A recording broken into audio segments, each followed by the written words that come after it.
So అందరికి welcome back రోజు day 18 ops concept అయితే పార్ట్ చూసామో దాంట్లో inheritance and polymorphism and data mapping data hiding గురించి చూసాము. సో అది ఇక్కడ అప్లై చేద్దాము. సో ఫస్ట్ వచ్చేసి ఇన్హెరిటెన్స్. ఫస్ట్ ఒక క్లాస్ అయితే తీసుకుందాం. క్లాస్ పేరు ఏ పెట్టుకుందాం. క్లాస్ లో ఒక ఇనిట్ ఫంక్షన్ రాద్దాం. First under score of self comma ఒక 2 వేరియబుల్స్ అయితే పాస్ చేద్దాము. ఒకదానికి self dot A is equals to ఇక్కడ వచ్చిన value A, self dot B is equals to ఇక్కడ వచ్చిన వాల్యూ బి ఇస్తున్నాం. అట్లానే ఇంకో ఫంక్షన్ తీసుకుందాం. ఆ ఫంక్షన్ పేరు ఏబిసి అనుకుందాం. సో దానికి సెల్ఫ్ అన్న ఒక ఆబ్జెక్ట్, అట్లానే return self dot A, self dot A plus self dot B అట్లా అనుకుందాం పోనీ. సో ఇది రిటర్న్ అయిపోతుంది. నువ్వు ఇంకో క్లాస్ తీసుకుందాం, క్లాస్ బి. దీన్ని ఇన్హెరిట్ చేయాలి. ఏని ఇన్హెరిట్ చేయాలంటే ఇట్లా రాయాలని చెప్పాను. సో ఇన్హెరిట్ చేశాక ఇంకా నేనేమి అడిషనల్గా రాయట్లేదు, జస్ట్ ఒక డెఫ్ ఇనిట్ ఫంక్షన్ అయితే రాయాలి కాబట్టి, లేదంటే వర్క్ అవ్వదు. ఎందుకంటే మీరు పైన ఆబ్జెక్ట్స్ పైన ప్రాపర్టీస్ని మీరు కింద తెచ్చుకోవాలి అని అంటే ఆటోమేటిక్గా వస్తాయి.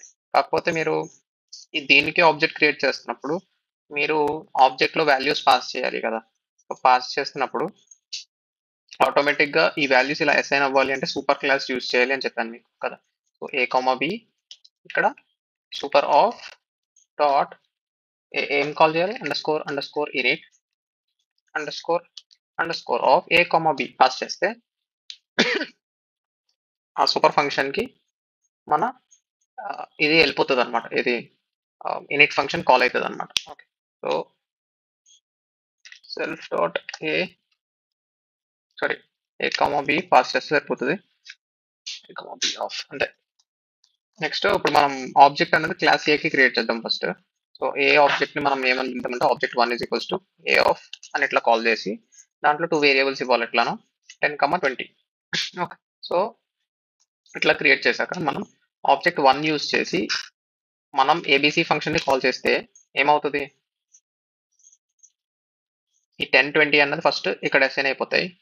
ఎందుకంటే ఇక్కడ బి ఇంకా నేను ప్రాక్టీస్లోకి రాలేదు, జస్ట్ ఏ గురించి చెప్తున్నాను. సో ఏం రిటర్న్ అవుతుంది అంటే రెండు యాడ్ అయ్యి మనకి సమ్ రిటర్న్ అవుతుంది. ఓకే, ఇప్పుడు నేను ఏం చేస్తాను అంటే బీకి ఆబ్జెక్ట్ క్రియేట్ చేస్తాను. ఓకే, బీకి ఆబ్జెక్ట్ క్రియేట్ చేస్తే ఏమవుతుంది, ఈ ఇనిట్ ఫంక్షన్ రన్ అయ్యి ఇనిట్లో మనకి ఏ కామా బి వాల్యూస్ తీసుకుని సూపర్ ఆఫ్ అంటే మన పైన ఉన్న క్లాస్లో ఉన్న ఇనిట్ ఫంక్షన్ అంటే దేని నుంచి అయితే ఇన్హెరిట్ చేసుకుంటామో ఆ క్లాస్లో ఉన్న ఇనిట్ ఫంక్షన్ కాల్ అయ్యి ఏ డాట్ బి అన్నది ఏ కామా బి అన్నది ఇక్కడ నుంచి అక్కడికి పాస్ అవుతుంది. అంతేనా, అంటే 10, 20 అక్కడికి పాస్ అవుతుంది. ఇప్పుడు వాల్యూ మారుద్దాం 40, 20 అనుకుందాం, ఎందుకంటే ఆ డిఫరెన్స్ తెలియాలి. సో 40, 20 కింద నుంచి ఇక్కడ నుంచి పైకి పాస్ అయ్యి ఇక్కడ అసైన్ అవుతాయి 40, 20 అన్నాయి. ఓకే, సో ప్రాపర్టీస్ అయితే అసైన్ అయిపోయినాయి. ఇన్హెరిట్ చేస్తున్నావు కాబట్టి ఆ అసైన్ అయిన వాల్యూస్ ఇక్కడికి వచ్చేస్తాయి.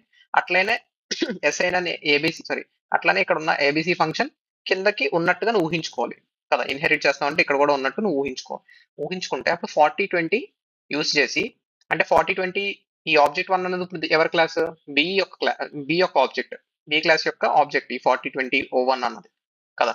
అండ్ అట్లానే ఇప్పుడు నువ్వు కాల్ చేస్తున్నావు ఈ ఆబ్జెక్ట్ 1 డాట్ ఏబిసి అంటే ఇక్కడ నుంచి ఇక్కడికి వచ్చేసిన మెథడ్ ఉంది చూసారా, ఏబిసి మెథడ్. ఈ మెథడ్ కింద కాపీ అయిపోతుంది, ఇన్హెరిట్ అయిపోతుంది. సో ఆ మెథడ్ కాల్ అవుతుంది.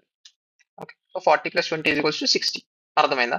అదే నువ్వు ఇప్పుడు ఇక్కడ ఇట్లా రాయలేదు అనుకో, ఇది రాయకపోతే నువ్వు పాస్ చేస్తున్న 40, 20 వాల్యూస్ ఏకి బికి అసైన్ అవ్వవు. అసైన్ అవ్వాలి అంటే నువ్వు ఆ పైన ఉన్న సూపర్ ఫంక్షన్ ని కాల్ చేస్తేనే అది కాల్ అయ్యి అక్కడ అసైన్ అయ్యి ఆ ప్రాపర్టీస్ కిందకి ఇన్హెరిట్ అవుతాయి. ప్రాపర్టీస్ అంటే ఫీల్డ్స్, ఆ ఏబి అన్న ఫీల్డ్స్ కిందకి ఇన్హెరిట్ అవుతాయి. అప్పుడు ఏబి వాల్యూస్ బి క్లాస్ లో కూడా తెలుస్తాయి, బి క్లాస్ కూడా తెలుస్తాయి. ఓకే, ఏ అంటే 40, బి అంటే 20 అని తెలిసి తర్వాత ఎట్లానో ఈ డెఫ్ ఏబిసి అన్న ఫంక్షన్ కూడా కిందకి ఇన్హెరిట్ అవుతుంది కాబట్టి ఆ ఫంక్షన్ కూడా మన బి క్లాస్ యొక్క ఆబ్జెక్ట్ యూస్ చేసి ఈ కింద ప్రింట్ స్టేట్మెంట్ లో కాల్ చేస్తున్నాం కాబట్టి ఆల్రెడీ ఇన్హెరిట్ అయిపోయింది కాబట్టి ఆ ఫంక్షన్ కి ఈ ప్రాపర్టీస్ పాస్ అయ్యి 40, 20, 60 కింద అవుట్పుట్ వస్తుంది. అర్థమైందా? సో నెక్స్ట్ వచ్చేసి మనం ఇన్హెరిటెన్స్ గురించి అయితే చూసాము. నెక్స్ట్ మనం పాలిమార్ఫిజం గురించి చూడాలి. అది ప్లస్ గురించి నేను చాలా సార్లు మాట్లాడాను, దాని గురించి ఇంకా మాట్లాడాలనుకోవట్లేదు. Data method overriding and overloading గురించి ఒకసారి చూద్దాము. ఇక్కడనే నేను ఏం చేస్తా అంటే ఇక్కడ ఉన్న పైన ఉన్న ఏబిసి ఫంక్షన్ లైట్ గా చిన్న టిల్ట్ ఇద్దాము. సో సెల్ఫ్ అదే ఫంక్షన్ నేను ఇన్హెరిట్ చేశాను, చేయలేదని నేను అనట్లేదు, చేశాను. కాకపోతే నేను నా ఫంక్షనాలిటీని మార్చుదాం అనుకుంటున్నాను. జస్ట్ ఫంక్షనాలిటీ మారుస్తున్నా, నేమ్ మార్చట్లేదు, ఫంక్షన్ నేమ్ మార్చట్లేదు, ఫంక్షన్ పారామీటర్స్ మార్చట్లేదు, ఫంక్షన్ పారామీటర్ టైప్స్ మార్చట్లేదు. జస్ట్ నేనేం మారుస్తున్నా అంటే జస్ట్ ఫంక్షనాలిటీ మారుస్తున్నా. Just self dot A star self dot B చేస్తున్నాను. ఇప్పుడు సేమ్ నేమ్ తో 2 మెథడ్స్ ఉన్నాయి. డిఫరెంట్ క్లాసెస్ అయి ఉండొచ్చు, బట్ సేమ్ నేమ్ తో మల్టిపుల్ ఫంక్షనాలిటీస్ అచీవ్ చేయగల same number of parameters, same type of data types, same name ఉంటే అది మెథడ్ ఓవర్ రైడింగ్. ఇప్పుడు నువ్వు చూస్తుంది మెథడ్ ఓవర్ రైడ్ చేస్తున్నావు సేమ్ దాన్ని కదా, ఫంక్షనాలిటీ మారుస్తున్నావు. అదే different number of parameters or different data types of those parameters ఉంటే method overloading. Okay, so ఇప్పుడు నేను ఇప్పుడు ఏం చేస్తాను అంటే బి అన్న క్లాస్ కి ఆబ్జెక్ట్ క్రియేట్ చేశాను కాబట్టి బి అన్న క్లాస్ కి ఉన్న సెల్ఫ్ ఏబిసి ఫంక్షన్ మాత్రమే కాల్ అవుతుంది, అంటే ఇంటూ జరుగుతుంది. ఇప్పుడు జరిగిందా 40 ఇంటూ 20 800. అదే నేను ఏ క్లాస్ కి ఆబ్జెక్ట్ క్రియేట్ చేస్తే సేమ్ ఇంకేం మార్చట్లేదు, O1 డాట్ ఏబిసి అని కాల్ చేస్తే 60 వస్తుంది అవుట్పుట్. అంటే సేమ్ మెథడ్ నేమే, సేమ్ ఫంక్షన్ నేమే, డిఫరెంట్ టైప్స్ లో నేను ఫంక్షనాలిటీని యూజ్ చేసుకోవడానికి ట్రై చేశాను. ఇది మెథడ్ ఓవర్ రైడింగ్. ఓకే, అట్లనే మెథడ్ ఓవర్ లోడింగ్ అన్న కాన్సెప్ట్ ఇక్కడ మీరు చూడాలి అంటే మన యాడ్ ఫంక్షన్ ఇంకా ఒక ఫంక్షన్ క్రియేట్ చేద్దాం. ఎట్లా అంటే లోపల డెఫ్ మన ఇనిట్ క్లాస్ ఇదంతా ఉంచేద్దాం సేమ్. అట్లానే ఒక యాడ్ ఫంక్షన్ క్రియేట్ చేసుకుందాం. సో సెల్ఫ్ ఏం చేద్దామంటే సెల్ఫ్ డాట్ రిజల్ట్ దీన్ని రిటర్న్ చేయడానికి return is equals to A plus B కదా. So self dot A plus self dot B అని ఇట్లా రిటర్న్ చేద్దాం. రిటర్న్ చేసి నేనేం చెప్తా అంటే ఇప్పుడు నేనేం చెప్పాను, ఓవర్ లోడింగ్ అంటే either it can be different number of parameters అని చెప్పాను. అంటే ఇక్కడ ఎట్లా అంటే ఇప్పుడు ఇది ఇక్కడ కట్ చేసి మనం యాక్చువల్లీ వేరే చోట ఇవ్వచ్చు ఇక్కడ ఇవ్వడానికి, అంటే 3 పారామీటర్స్ చేసి ఏ కామా బి ఇక్కడ ఇచ్చి, అట్లానే ఇంకో ఫంక్షన్ సేమ్ ఇదే నేమ్ తో add of self comma A comma B comma C 3 parameters ఇచ్చి నేను రన్ చేయొచ్చు. కాకపోతే పైథాన్ ఈ టైప్ సపోర్ట్ చేయట్లేదు. వేరే అందుకే నేను క్లాస్ లో కూడా అదే చెప్పాను, మీకు నెంబర్ ఆఫ్ పారామీటర్స్ మారుతూ ఉంటే, నెంబర్ ఆఫ్ పారామీటర్స్ చేంజ్ ఉంటే అది మెథడ్ ఓవర్ లోడింగ్ అవుతుంది. కాకపోతే పైథాన్ అది సపోర్ట్ చేయట్లేదు, ఎర్రర్ త్రో చేస్తుంది. అది ఎట్లా సపోర్ట్ అవుతుంది మెథడ్ ఓవర్ లోడింగ్ అన్నది అంటే డేటా టైప్స్ రూల్ ప్రకారం. నేను 2 రూల్స్ చెప్పాను, ఒకటి డేటా టైప్ రూల్, ఒకటి number of parameters rule. Data types అయినా వేరే అయ్యి ఉండాలి, లేదా నెంబర్ ఆఫ్ పారామీటర్స్ అయినా వేరే. నెంబర్ ఆఫ్ పారామీటర్స్ ఇక్కడ పని చేయట్లేదు కాబట్టి మనం డేటా టైప్స్ తోనే వెళ్ళిపోదాం, పారామీటర్స్ ని మార్చద్దు. మీరు నెంబర్ ఆఫ్ డేటా టైప్స్ వాడాలి అనుకుంటే మీకు వేరే ఉప్స్ లాంగ్వేజెస్ లో పనిచేస్తుంది. సో ఇక్కడ వచ్చేసి నేను డేటా టైప్స్ తో ప్లే చేస్తాను, చూడండి ఎట్లా. సో క్లాస్ కి ఒక ఆబ్జెక్ట్ క్రియేట్ చేస్తున్నాను. సో ఆ ఆబ్జెక్ట్ కి నేను 2 వాల్యూస్ పాస్ చేస్తున్నాను, 10 20. ఇప్పుడు నాకు ఏం ప్రింట్ అవుతుంది, ప్రింట్ O1 డాట్ యాడ్. ఏమైంది, return print O1 dot add అంటే 2 యాడ్ అయ్యి ప్రింట్ అవుతుంది 30 కింద. అదే నేను డేటా టైప్ మారుస్తున్నాను చూడండి, ఏ బి ఏమవుతుంది, ఏబి కాన్కాటినేషన్ జరుగుతుంది. అదే ఫంక్షన్ కాకపోతే వేరేలా ఫంక్షనాలిటీ చూపిస్తుంది. అంటే డేటా టైప్ మారినప్పుడు మనకి ఫంక్షనాలిటీ మారుతుంది. దాని అర్థం ఏంటి, method over loading. So that should be all for this topic.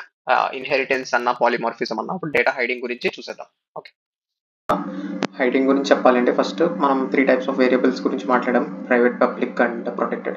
So first వచ్చేసి పబ్లిక్ తో స్టార్ట్ చేస్తాను. సో పబ్లిక్ అంటే అసలు అండర్ స్కోర్ లేకుండా డిఫైన్ చేస్తే పబ్లిక్ అని చెప్పాను, లేదా under score single under score ఉంటే మనకి ప్రొటెక్టెడ్ అని చెప్పాను, డబుల్ అండర్ స్కోర్ ఉంటే ప్రైవేట్ అని చెప్పాను. సో ఫస్ట్ పబ్లిక్ లో మనం ఇప్పుడు ఆల్రెడీ అవైలబుల్ గా ఒక మెథడ్ రాసి పెట్టాను, ఒక ఫంక్షన్ క్లాస్ రాసి పెట్టాను. సో ఏబి అన్నవి పబ్లిక్ వేరియబుల్స్. సో అవి కిందకి యాక్సెస్ చేసుకోగలుగుతాయి, అంటే ఎప్పుడైతే వేరే క్లాస్ వాటిని ఇన్హెరిట్ చేసుకుందో సో ఆ ప్రాపర్టీస్ ఏబి అన్న ప్రాపర్టీస్ ఆర్ ఫీల్డ్స్ అన్నవి ఈ బి క్లాస్లో కూడా ఆటోమేటిక్గా యాక్సెసిబుల్ అయిపోతాయి. సో అందుకే నేను ఇక్కడ self dot A self dot బిని ఇంటూ చేస్తున్నాను. సో యాక్సెస్ అయితే అంటే ఇప్పుడు బి క్లాస్కి ఒక ఆబ్జెక్ట్ క్రియేట్ చేసాం అనుకోండి, ఆ ఆబ్జెక్ట్ ఈ ఏబి అన్న వాల్యూస్ని ఈ క్లాస్లో వాడుకోగలుగుతుందా లేదా అని మీరు ఎలా చెప్పగలుగుతారు? ఈ బి క్లాస్ యొక్క ఫంక్షన్ని కాల్ చేస్తే ఆ ఫంక్షన్ లోపల ఎట్లానో ఆ వేరియబుల్స్ని వాడే ఛాన్స్ వచ్చింది కాబట్టి, సో ఆ ఫంక్షన్ పనిచేస్తే కాల్ చేస్తున్నప్పుడు ఈ particular class object through call చేస్తే ఈ ఫంక్షన్ పనిచేస్తే without any errors, we can say that it is working. ఏది మన యాక్సెసింగ్ అంటే పైన నుంచి కిందకి ఇన్హెరిట్ చేసుకున్నాక పబ్లిక్ ప్రాపర్టీస్ అన్నవి చైల్డ్ క్లాస్లో యాక్సెస్ అవుతాయి అని చెప్పడానికి. ఓకే, సో రన్ చేస్తే ఫస్ట్ ఇది తీసేస్తాను, ఇది మీకు తర్వాత మాట్లాడతాను. సో రన్ చేస్తే 800, 40 × 20 800 ఇది రన్ అయింది అని అర్థం కదా. సో నేను ఇప్పుడు ఏం చేయబోతున్నా అంటే అదే పబ్లిక్ వేరియబుల్ని నేను బయట మార్చబోతున్నాను. అంటే o1.a అన్నదాన్ని నేను బయట చేంజ్ చేయబోతున్నాను వాల్యూ. అంటే 40 అని పాస్ చేసావు కదా ఇనిషియల్గా ఆబ్జెక్ట్ త్రూ లోపలికి, కాకపోతే నేను ఆ వాల్యూని ఆ ప్రాపర్టీని ఈ ప్రాపర్టీని నేను 70కి అసైన్ చేయబోతున్నాను. అంటే ఫస్ట్ 40 వెళ్తుంది, కాకపోతే ఇక్కడ రీఅసైన్ అవుతుంది, అంటే ఓవర్ రైట్ అవుతుంది 70కి. సో ఇప్పుడు 70*20 అవుతుంది 1400. So public variable can be accessed by the child class and it can also be accessed out side the class using that particular class object. అర్థమైందా? సో ఇది పబ్లిక్ వేరియబుల్ వచ్చేసి. Next ఇదైతే మనకి protected variable, అది కిందకి access అవుతుంది అని చెప్పాను కదా. సో రన్ చేశాను, రన్ చేస్తే ఏమవుతుంది 40/20. సో 40 అన్నది protected variable. So protected variable నువ్వు ఇక్కడ యాక్సెస్ చేస్తున్నావు చూసావా కింద దాంట్లో, అంటే కింద దాంట్లో యాక్సెస్ ఉంది దానికి. ఓకేనా, all right. So protected variable అక్కడ యాక్సెస్ అవుతుంది, కానీ ఇక్కడ యాక్సెస్ అవుతుందో లేదో చూద్దామా. అంటే o1 మనకి _a నేను ఏం చేయబోతున్నా అంటే 50 చేయబోతున్నా. 50 చేస్తే కాల్ చేద్దాం, 40 కాదు 50. నేను చెప్పాను కదా పైథాన్ ప్రొటెక్టెడ్ వేరియబుల్ బయట కూడా యాక్సెస్ అవుతుంది, అవ్వదని కాదు, కాకపోతే it is not a best practice, అందుకే చెయ్యొద్దు. ప్రొటెక్టెడ్ వేరియబుల్ ఈజ్ లైక్ కింద దానికే పాకుతుంది, ఇన్హెరిటెన్స్ మాత్రమే సపోర్ట్ చేస్తుంది, బయట సపోర్ట్ చేయదు. అట్లా మీరు ఇది బ్యాడ్ ప్రాక్టీస్, ఇట్లా చేయకూడదు. ఓకే, అదే మనం దీన్ని __ ప్రైవేట్ వేరియబుల్ చేద్దాం. ప్రైవేట్ వేరియబుల్ చేస్తే ఏమవుతుందో చూడండి మీరే. ______. సో అది కిందకి బాస్ అవుతుందా లేదా మీరే చెప్పాలి. ఇక్కడ చూస్తే మీరు ఏ అన్నది ప్రైవేట్ వేరియబుల్ అండ్ అది మనం కిందకి యాక్సెస్ చేస్తున్నాం, బి క్లాస్ లోకి ఇన్హెరిట్ చేసుకుంటున్నాం. అప్పుడు నేను ఏం చెప్పాను, బి క్లాస్ కి ఒక ఆబ్జెక్ట్ క్రియేట్ చేసి ఏ వేరియబుల్ ని మీరు క్రియేట్ అంటే బి క్లాస్ కి ఒక ఆబ్జెక్ట్ క్రియేట్ చేయడం, బి కి ఆబ్జెక్ట్ క్రియేట్ చేస్తున్నాను అంటే ఇక్కడ రన్నింగ్ అవుతుంది. ఇప్పుడు బి క్లాస్ ఏ క్లాస్ ప్రాపర్టీస్ ని ఇన్హెరిట్ చేసుకున్నట్టు, అంటే ఏ అండ్ బి అన్న ప్రాపర్టీస్ బిలోకి ఇన్హెరిట్ అయినాయి, అంటే 40/20 అన్నవి. కాకపోతే ఏ అన్నది ప్రైవేట్ వేరియబుల్ కావడం వల్ల బిలోకి రాదు. ఓకే, అప్పుడు నేను ఏం చేయబోతున్నా అంటే ఫస్ట్ వచ్చేసి ఈ object related ABC function call చేయబోతున్నా. ఈ ఏబిసి ఫంక్షన్ లో మనం ఆ ప్రైవేట్ వేరియబుల్ ని యాక్సెస్ చేయాలని ట్రై చేస్తున్నాం ఇన్హెరిటెడ్ క్లాస్ లోంచి. అవుతుందా? ఎర్రర్ చూపిస్తుంది. ఏమంటుంది, B object has no attribute A. అంటే ఈ ఆబ్జెక్ట్ కి అంటే బి క్లాస్ లోకి క్రియేట్ చేసిన ఆబ్జెక్ట్ O1 కి ___ a అన్న ఆబ్జెక్ట్ లేదు అంటుంది. అంటే private variables cannot be accessed, private properties cannot be accessed in the inherited class, child class. అట్లానే నేను ఇప్పుడు ఇది తీసేద్దాం.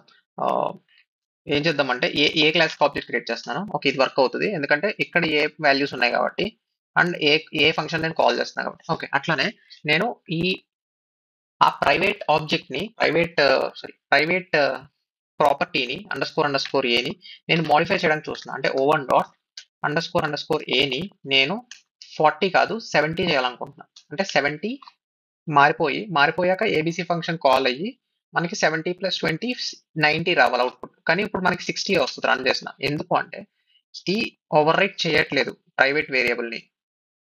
అర్థమైందా? మరి ఎర్రర్ త్రో చేయాలి కదా ప్రైవేట్ వేరియబుల్ ఓవర్ రైట్ చేయకపోతే. అంటే బయట ఈ ఆబ్జెక్ట్ కి ఒక పబ్లిక్ వేరియబుల్ క్రియేట్ అయిపోతుంది ఈ నేమ్ తోనే, సేమ్ నేమ్ తో 70 అన్న వాల్యూ దానికి అసైన్ అవుతుంది. అర్థమైందా? ఇన్సైడ్ దిస్ క్లాస్ ఈ ఆబ్జెక్ట్ కి ప్రైవేట్ వేరియబుల్ అలానే ఉండిపోతుంది అన్టచ్డ్. ఇట్లా ప్రైవేట్ వేరియబుల్ ని కింద యాక్సెస్ చేయలేము, అంటే ఇన్హెరిటెడ్ క్లాస్ లోనే యాక్సెస్ చేయలేము. అట్లనే బయట కూడా మనం ఏం మార్చలేము, యాక్సెస్ చేయలేము ప్రైవేట్ వేరియబుల్ ప్రైవేట్ ప్రాపర్టీ. కాకపోతే డేటా మ్యాంగ్లింగ్ అన్న ప్రొసీజర్ యూజ్ చేసి మనం ఆ చేంజ్ చేయొచ్చు అనమాట. ఎట్లా అంటే _ క్లాస్ పేరు ఏంటి ఏ ___ a = 70. ఇట్లా చేస్తే డేటా మ్యాంగ్లింగ్ అన్న ప్రాసెస్ వల్ల ఆ ప్రైవేట్ వేరియబుల్ ని కూడా మనం యాక్సెస్ చేసి మోడిఫై చేసే క్యాపబిలిటీ క్రియేట్ చేయడం జరిగింది. All right. సో మోడిఫై జరిగాక 70 + 20 = 90 అన్నది ప్రింట్ అవుతుంది. సో ఇది protected, private and public variables గురించి చూసారు. సో డేటా మ్యాంగ్లింగ్ అంటే చూసారు, డేటా హ్యాండ్లింగ్ గురించి కంప్లీట్ అయిపోయింది process. Okay, so that should be all for today guys. Hope you learn something new. See you tomorrow. Good night.